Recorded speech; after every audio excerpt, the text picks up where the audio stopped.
Nice,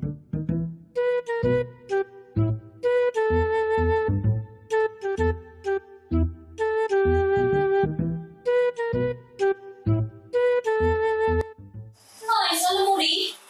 Nakita ko yung classmate ko sa FB. May ano na siya, may school na siya, tapos may, strad na siya. Sana all. Ikaw ba, may course ka lang ba sa college? Ako po. Wala sa gusto? Wala mo yan. Sige po ka din po. Huwag parang malungkot yung dalawa. Hindi lang basta malungkot, kuya. Naigit ako dun sa classmate ko kasi ito na, senior high school na ako, di ba, kuya? Okay. Alam mo yun, kasi gusto ko ng music. Di ba, alam mo naman, kuya, na mahilig ako kumanta. Oo, ayos naman yun. Oo. Pero gusto ko rin ng engineering. May nakita ko rin sila na dami, tapos aayusin ko. Dali yun. Di ba? Gusto ko rin ng scriptwriting. Kaya ang ginagawa namin. Opo, kasi na-inspire talaga ako sa The Torch, kuya. Pero at the same time, gusto ko rin matuto sa computer. Kasi feeling ko mas maraming oportunidad dito, kuya. Kuya, sobrang dami kong gustong gawin. Pero, alam mo yun, nahihirapan akong piliin kung ano ba talaga yung strand na kukunin ko. Tsaka syempre, kuya, nag-iingat din ako na baka, magkamali rin ako sa desisyon na gagawin ko. Alam mo ikaw, buti nga, dami mong gustong gawin. Ako nga, di ko alam kung saan ako magaling o kung ano yung hilig ko. Kaya ngayon, nahihirapan ako kung anong kunin kong kurso ko sa kolehiyo eh.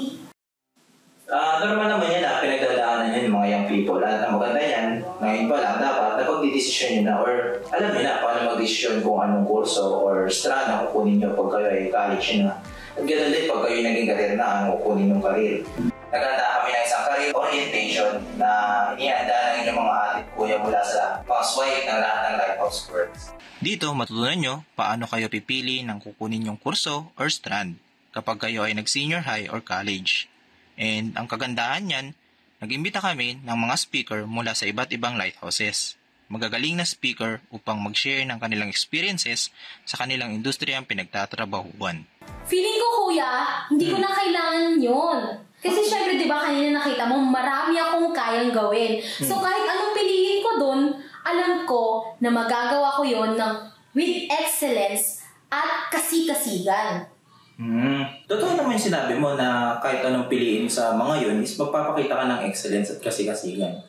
Pero minsan kasi yung pagpili ng kurso or stand ay hindi lang dahil yun yung gusto mo or dun ka magaling or yun yung nauuso.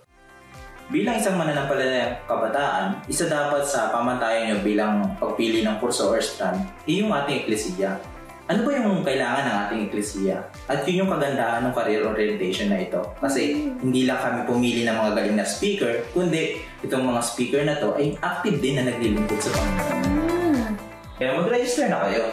Okay na, kuya, register na kami. Kita Kids!